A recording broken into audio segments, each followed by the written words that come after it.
অলিম্পিক্সে 7 মাসের অন্তঃসত্ত্বা লড়াই, মিশরীয় চিকিৎসককে কর্নিস দুনিয়ার শিরোনাম পড়ে নিশ্চয়ই গায়ে কাঁটা দিচ্ছে আপনার। ভিতর ভিতর সেই মহিলাকেও কর্নিস জানাচ্ছেন নিশ্চয়ই।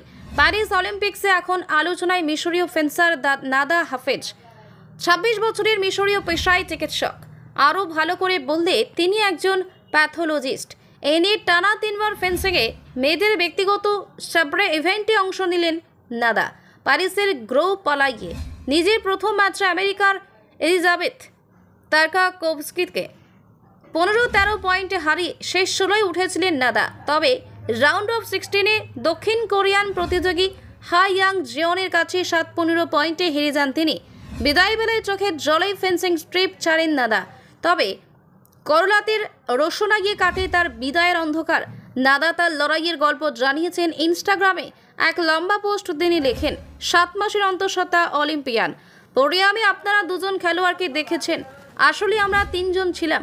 আমি, আমার প্রতিদ্বন্দ্বী এবং আমার ছোট সন্তান যে এখনও পৃথিবীতে আসেনি। আমি এবার অনাগত সন্তান সমানভাবে লড়াই করছি চ্যালেঞ্জ নিয়ে। এটা যেমন শারীরিক লড়াই ছিল তেমন মানসিকও।